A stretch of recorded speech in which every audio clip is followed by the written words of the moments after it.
Şahsi hayatımız itibariyle bu sıkıntılar, dertler bizim için bir yönüyle böyle daha iyi günlere erişmek, belki bir yönüyle vuslat mülahazasına girmek, aşk-ı iştiyak sevdasına tutulmak için timar gibi bir şey.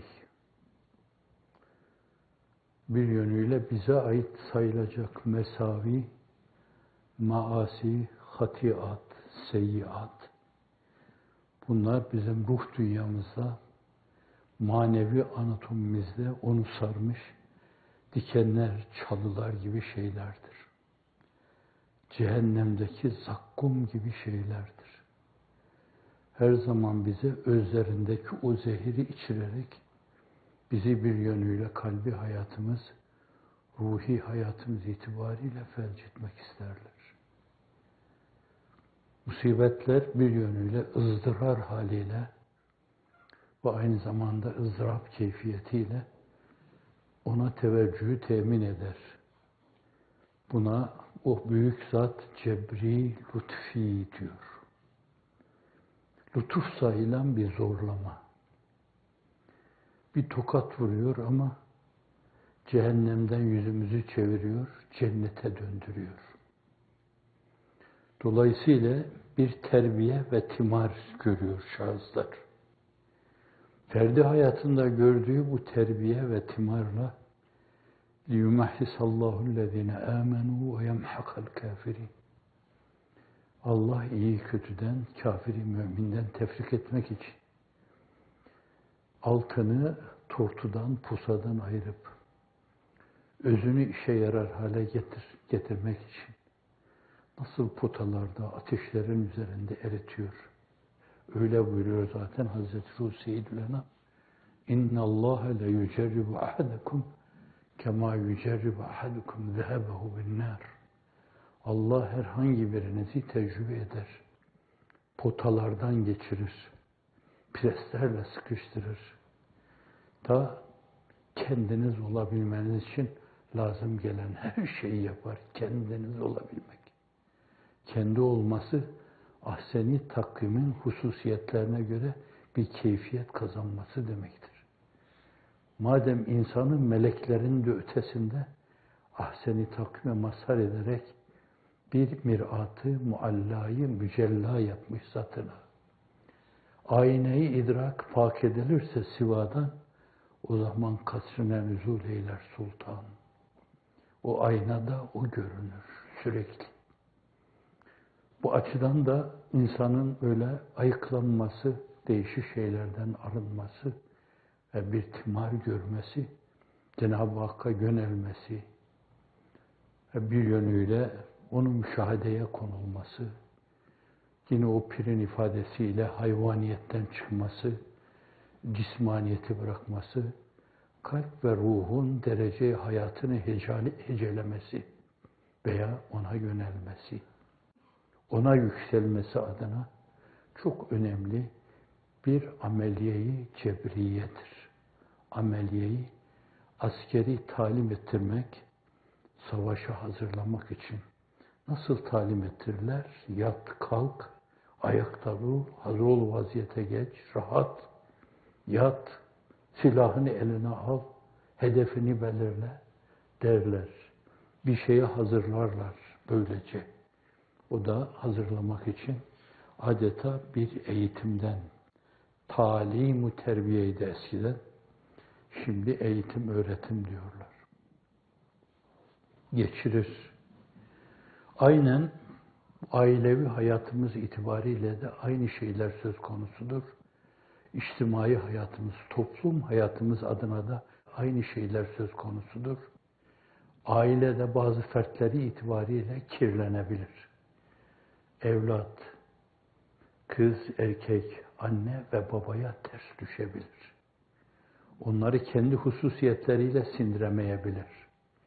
Veya onlar bir yol bulur, Allah'a doğru yürürler de o güzergâh-ı ilahide anne baba onlara ayak uyduramadığından dolayı onlara karşı rahatsızlık duyabilir. Çağımızda bu çok gelen şeylerdendir.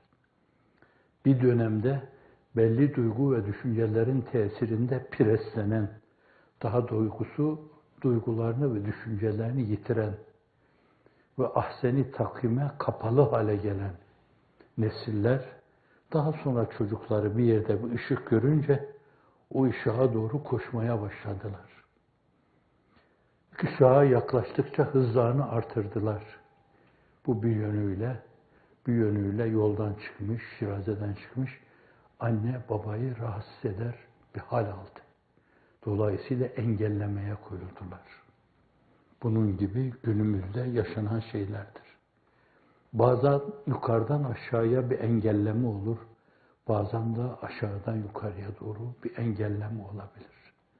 Dolayısıyla o cebri lütfilerle, cebri ameliyelerle Allah Celle Celaluhu doğru yola yönlendirmek suretiyle adeta timardan geçiyor gibi. Yani dikenleri, çalıları, zakkumları temizlemek suretiyle güllere yol açma gibi bülbüllerin şakmasına meydan oluşturmak için bir zemin oluşturuyor demektir. Bir bağ ki görmezse terbiye timar, çalı çırpı sarar haristan olur. Bostan iken, gülistan iken, baharistan iken, bir cennet bahçesi iken, ahseni takvime masaliyet disiplinlerini koruduğu zaman, şayet böyle terbiye timar görmezse, hiç farkına varmadan çalı çırpının işgaline, dikenlerin işgaline uğrar. Bu defa o bostan, baharistan, dikenistan demek doğru değildir. Haristan olur. Yani diken tarlası haline gelir. Orada ne gül biter, ne bülbül öter. Belki saksağanlar bile onu gördükleri zaman kaçarlar. Herkesi kaçıran bir şey haline gelir. Şu anda İslam dünyasındaki keyfiyet gibi bir şey olur. Sergilenen ferdi, ailevi, içtimai tablo karşısında başkaları Müslümanlığa bakınca Müslümanlığı IŞİD'de okuyorlar, Bukharam'da okuyorlar, El-Kaide'de okuyorlar. Eli kanlı, gözü kanlı, düşünceleri kanlı, yürüdüğü yol kanlı, kanlı katiller. Kanlı katiller dünyası. Bu onlara silah yardımı yapanlar, onlara arka çıkan, dolayısıyla aynı günahı paylaşan, aynı diken tarlasına diken tohum atan insanlar demektir. Onların gelişmesi, yetişmesi, öyle muzır hale gelmelerine destek olanlar, aynı vebali, aynı mesaviyi paylaşıyorlar. Dolayısıyla da aynı günahın cezasını beraber çekecekler. Biri sarıklı, taylasanlı, öbürü de zangoçlu. İkisi de kendini cehennemde bulacak. Birbirlerine hayretle bakacaklar. Haydi biz Allah demiyor, inkar ediyorduk. İlhat, inkar, küfür, materyalizm, veya naturalizm veya ilhat diyor. Kendimizi uçağlayana salıyor. Bir daha da iman sahiline çıkmaya fırsat bulamıyorduk. Size ne oldu başınızdaki taylasanlarla? Parmaklarınızı kaldırıp Allah işaretinde bulunmakla size ne oldu ki bizimle beraber bu gayyaya yuvarlandınız? Evet, İslamiyet'i kötü gösterme, onu olumsuz yaşama kadar büyük bir vebaldir. Onu şakilerin, eşkıyaların, kırk haramilerin sistemi haline getirme. Hukuku ayaklarının altına alma, adaleti ayaklarının altına alma, sistemin cumhuri olmasına ayaklar altına alma, lafta Müslümanlıkla, idari Müslümanlık demek suretiyle bir kısım saf derun kimseleri arkalarından sürüklemekle kendilerinin hak yolda yürüdüklerini zanneden gaflette zirve yapmış insanlar. Bir, basirette bir yönüyle hakikaten marifette o mevzudaki aşkta, iştiyakta zirve yapma insanlar vardır. İnsan-ı Kamil'in gölgesinde insan-ı kamiller. Bir de bunlar şekavette zirve yapan insanlardır.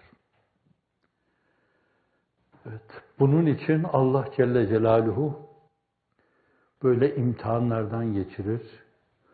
O yönüyle mebde itibariyle belki bize bir bela, musibet, bir yönüyle iksir. Fakat bir yönüyle de onun kadrini bilmeyenler için zehir. Onu içirir. Onu bilenler için o immün sistemini güçlendiren bir hal alır. Öyle güçlenir ki artık veba, taun, verem, cüzam mikropları bünyeye girdikleri andan itibaren arkaya sinyaller göndermeye çalışırlar. Amanın bu bünyeye girmeyin, burada kimseye hayat hakkı tanınmıyor derler. Öyle pak, arı, duru hale gelir. İlahilik tamamen üluhiyete kilitlenir, tamamen rububiyete kilitlenirler. Halleri, tavırlarıyla tevhidi, ubudiyeti temsil ederler. Duyguları, düşünleri ve kalplerinin çarpmasıyla tevhidi, üluhiyeti dillendirirler. Bir taraftan da Kur'an-ı Kerim'in başından itibaren diyebilirsiniz. Elif, lam, mim, o remiz bile bir şey ifade ediyor. Belki hem tevhid-i üluhiyeti hem de tevhid-i rububiyeti. Meseleyi sistematik antiparantez, sistematik hale getirip ifade etme denmiş, söylenmiş. İbn-i Teymiye'ye ait olması itibariyle bir doğruya karşı çıkmak en büyük yanlıştır. Elif, lam, mim, zâlikel kitâbu lâ raybe fîh. Bu kitap, onda katiyen şüphe yoktur. İşte size tevhid-i ubudiyet adına, kulluk yapma adına bir rehber, bir reçete. Zâlikel kitâbu lâ raybe fîh. Hüden lil müttakîn, müttakilere hidayettir. Aynı şeyi görebilirsiniz. Başta Bismillah'ı işin içine alacak olursanız Er-Rahman, Er-Rahim, tevhid-i üluhiyeti ifade eden şeylerdir. Her şey, Bismillah ve billah ve minallah ve ilallah. Bismillah her şeyin başıdır. Başta biz de onunla başlarız. Birinci sözü öyle başlayan insan o tevhid-i üluhiyete işarette bulunuyor. Ve Kur'an-ı Kerim'in neresine bakarsanız bakınız, Allah'ın üluhiyetini birleme adına bir şeyler ifade eder. Ve neresine bakarsanız bakınız, sizin kullukta münhasıran, ona kulluk yapmanızı dinlendiren bir tevhid-i ubudiyetle karşı karşıya kalırsınız. Ama birisi bu meseleyi açık, net ifade etmesi itibariyle قُلْ يَا اَيُّهَا الْكَافِرُونَ لَا أَعْبُدُ مَا تَعْبُدُونَ وَلَا أَنْتُمْ عَابِدُونَ مَا أَعْبُدُ وَلَا أَنَا عَابِدٌ مَا عَبَدْتُمْ وَلَا أَنْتُمْ عَابِدُونَ مَا أَعْبُدُ لَكُمْ دِينُكُمْ وَلِيَ دِينِ. Böyle bir tevhid-i ubudiyeti, işte böyle saf duru, tek kapı onun kapısı. Şayet o kapının tokmağına dokunmazsanız, o kapıya yönelmezseniz, o eşiğe baş koymazsanız, binlerce eşiğe baş koyma mecburiyetinde kalırsınız. O kadar çok şirke girersiniz ki, türlü türlü şirklerden sıyrılmanın yolu tevhid-i ubudiyettir. Allah'ı birlemek, sen demek. İyyâke na'budu ve iyyâke nestaîn. Bize öyle deme, lütfunda bulunan Allah'a binlerce hamdolsun. Bize diyor ki, bana sen diyebilirsin. Sen diyebilirsin. İyyâke, ancak sana na'budu, kulluk yaparız.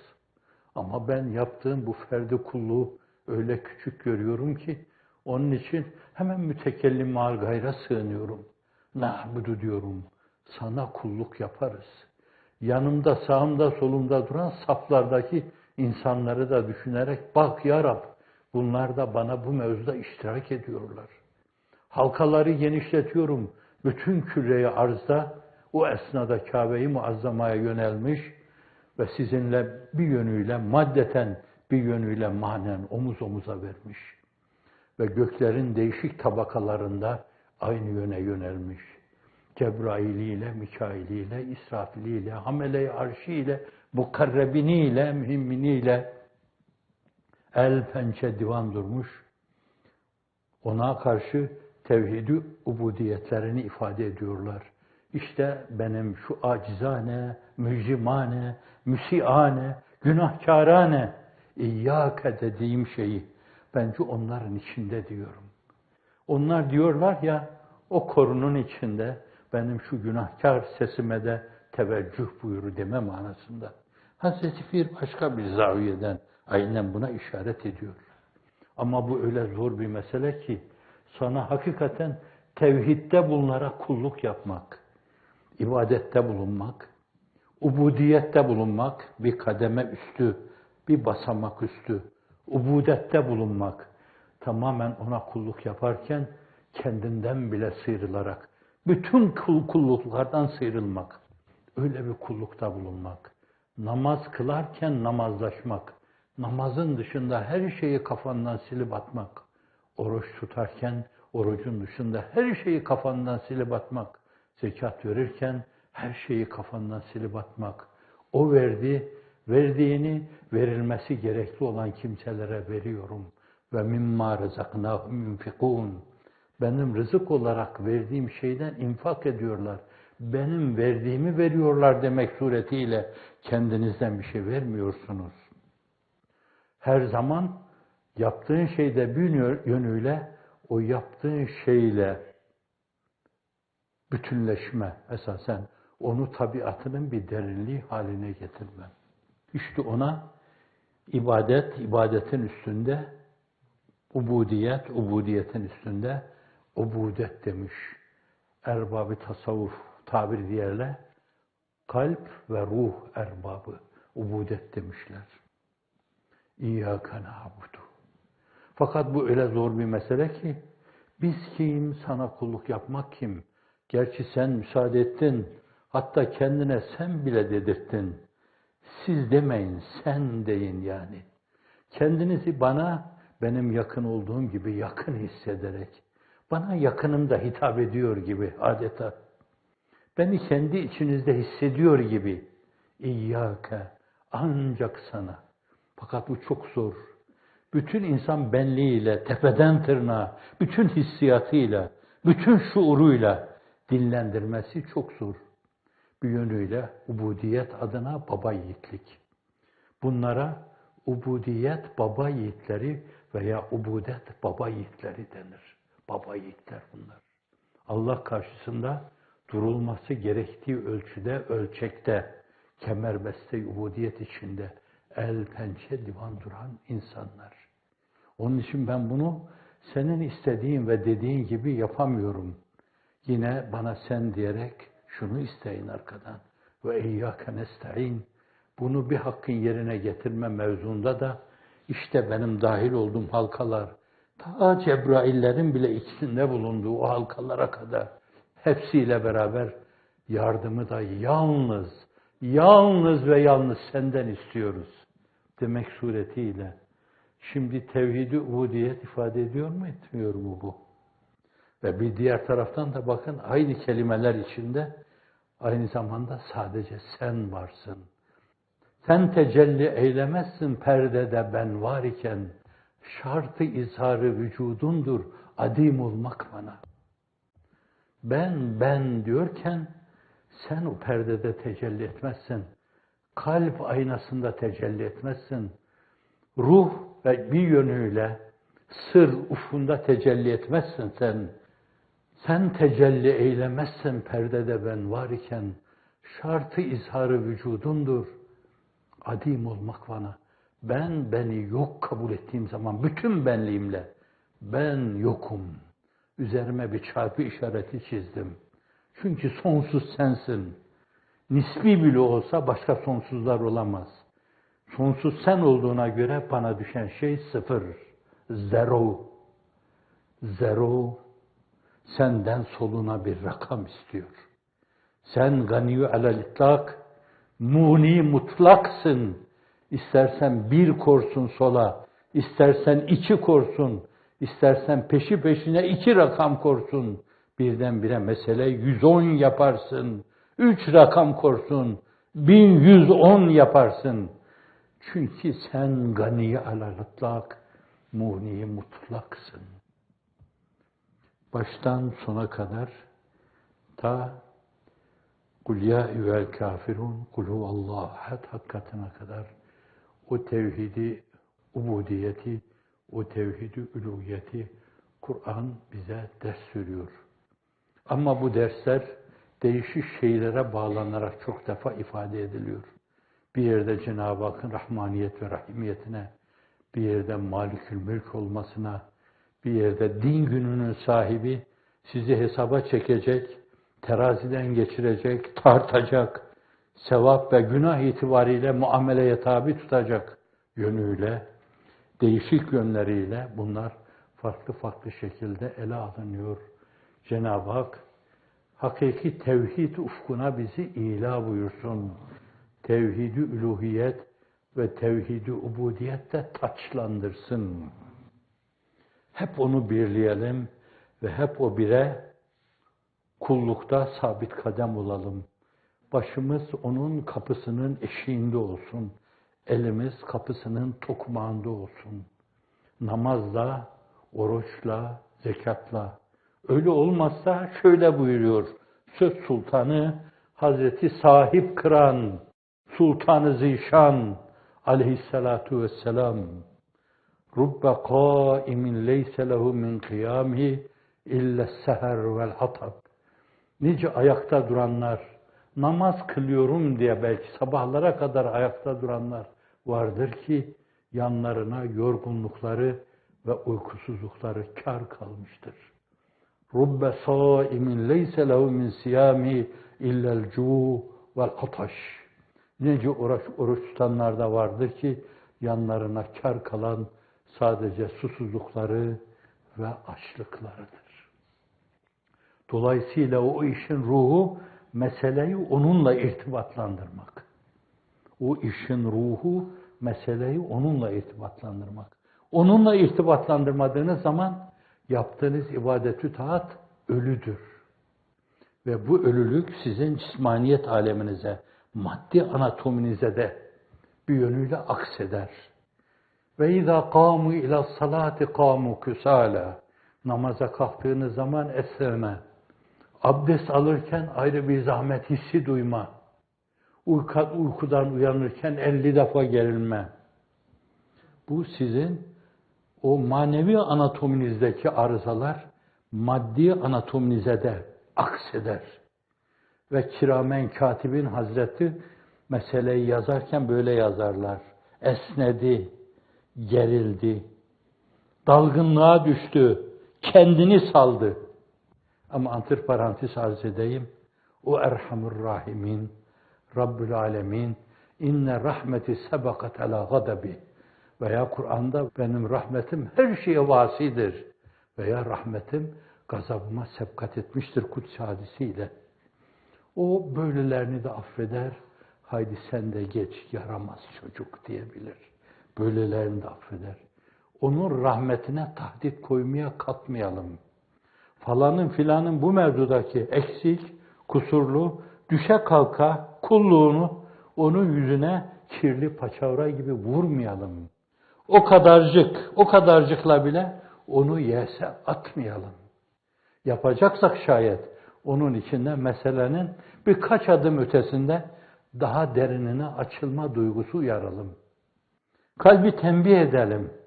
Kalp bizim gözümüzün içine bakarak benim kapımın ziline ne zaman dokunacaksınız? Ne zaman daha yukarılara bak? Sır de, hafi de, akfa de, hu de, ona müteveccih ol. Gözünüzün içine bakmaktadır bir yönüyle. Bu açıdan da iyi yapanlar yaptıkları şeylerle fahirlenmemeli. Fakat bir taraftan da diğerlerinin düşe kalka kullukta tavırlarını gördükleri zaman yağlı paçavra gibi onların suratlarına çarpmamalı. Hüsnü zanni min hüsnül ibadet. Hadis-i şerif, insanlar hakkında hüsnü zanda bulunmak, ibadetlerin en güzelidir.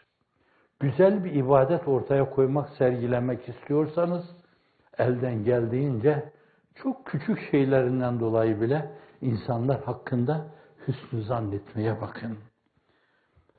Öbürü de behasbimri'in en yehkire ahahul müslim.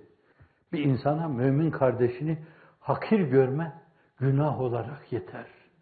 Mümin kardeşini hakir görme günah olarak yeter.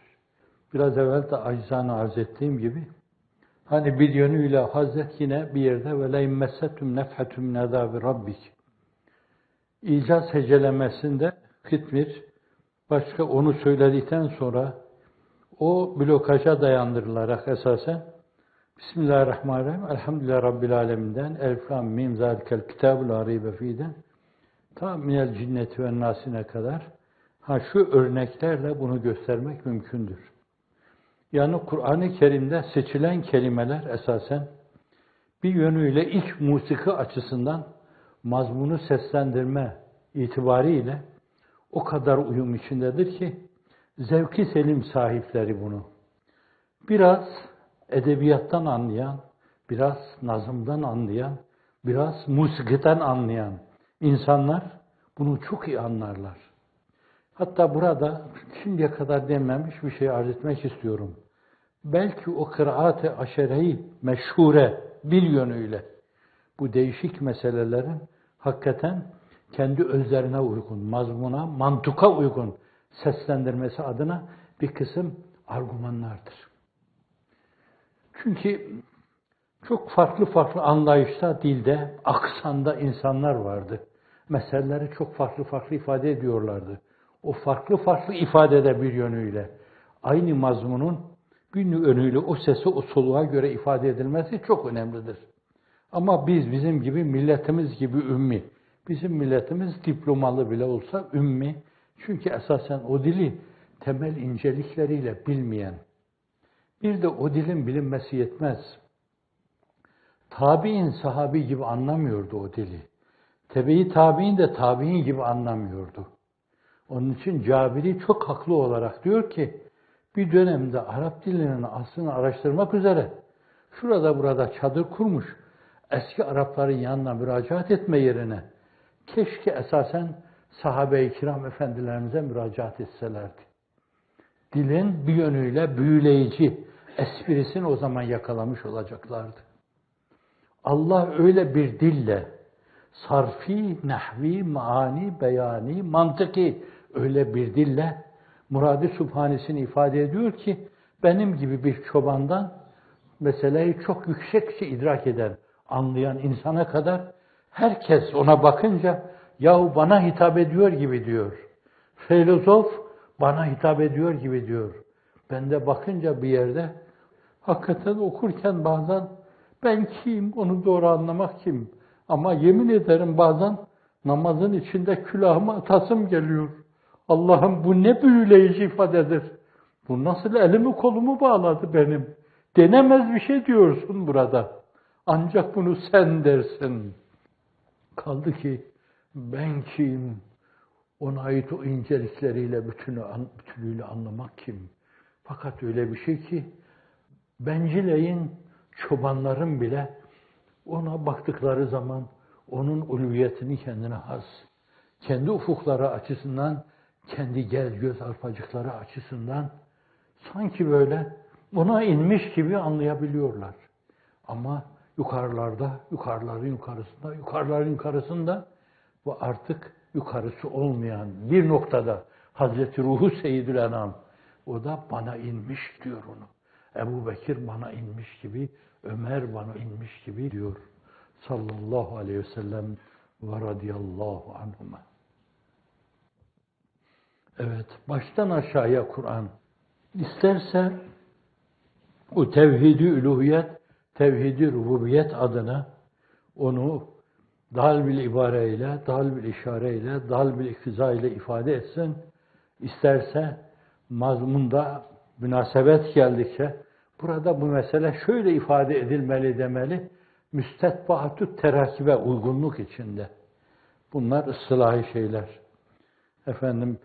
Sözün bir akış şekli vardır. O akış şekline göre burada tevhid-i ubudiyet şöyle ifade edilir. Tevhid-i üluhiyet de şöyle ifade edilir.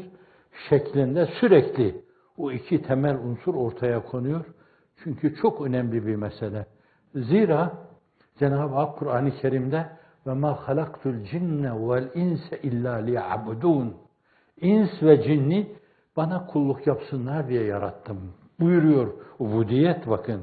İbn Abbas bu ayete mana verirken ve ma halaktul cinne vel inse illa liya'budun liyahrifun. Anladığı şeye göre beni bilsinler diye. Bildiğiniz zaman azametiyle uygun. Ona ma arefnâke hakka marifetke ya maruf der misiniz demez misiniz? Ma abednâke hakka ibadetke ya mabud der misiniz demez misiniz? Ma hamidnâke hakka hamdike ya mahmud der misiniz demez misiniz? Ve ma halaktul cinne vel inse illa liya'budun. Ma uridu minhum min rizkin ve ma uridu en yut'imun. Ne zannediyorlar? Ben onlardan bir şey mi istiyorum? Rızık mı istiyorum? Bana bir şey versin, yedirsinler mi istiyorum? Bana kulluk yapsınlar. Ah seni takvime mazhar olarak yarattım. Kulluğu yerine getirdikleri zaman fani dünyaya bedel, ebed için yaratılmış, ebedden ve ebedizattan başka biriyle tatmin olmayan onlara bir de ebediyet yurdu hazırladım. Bir de ebedizatın cemalini görme istidat ve kabiliyeti verdim. Dünyada onlar kendi işlerinde o iştiyakı uyardıklarında ben onları yalancı çıkarmayacağım. Onlar o iştiyakla hayatlarını geçirmişlerse şayet, evet kulum sen hep iştiyakla oturdun kalktın, göreyim, göreyim, göreyim dedim.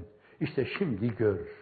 Bütün kainata şimdi serpiştirilmiş farklı farklı yerlerde farklı farklı tecelliler boyutuyla tecelli eden o güzelliklerin bütününü bir yönde mehtabı seyrediyor gibi seyretmede insanlar bayılırlar. Çok tekerrür eden Bedrül Emali'nin sözüyle yerahul müminune bi gayri keyfin biken mukeyf müminler onu görürler. Feyensevnen naime izâ re'avha cennetin bütün nimetlerini huriler arkadan bağıra dursunlar, ırmaklar çağlaya dursunlar, bülbüller öte dursunlar, meyveler şakır şakır aşağıya döküle dursun veya burnlarının dibine Kur'an ifadesiyle yaklaşa dursunlar. Unutur bunları, kendilerinden geçer ve bayılırlar. Allah sizi, bizi o ufka ulaştırsın. Çekilen şeylerin çekilmelerine mukabil katlanma gücünü Allah ihsan eder de katlanırsak, yürüdüğümüz yolu doğru bilerek sabit kadem olursak, Allah'ın izni inayetiyle kaybedilen şeyler bunlar. Diyelim ki mesela Kıtmir'in hiçbir zaman dünyada bir dikili taşı olmadı. Yani bir tane kara sarayım, bir tane ak sarayım, bir tane mavi sarayım, bir tane pembe sarayım olsaydı bunlar. Fakat ebediyette Cenab-ı Hakk'ın teveccühleri ve teveccühlerinin değişik nimet şekilleri şekilde temessülleri karşısında ne yazardı ki? Size soruyorum, bir şey yazar mı? Evet. Zavallı ak saraya, kara saraya, pembe saraya, turuncu saraya kafasını kaptırmış, başı dönmüş, bakışı bulanmış. Zavallılar, zavallılar. Allah gözlerini açsın, kalplerini irfan ufkuna tevcih buyursun. Onlara da ebediyet alemine layık olma yollarını göstersin. Şehrahı Muhammediye hidayet eylesin. Vesselam.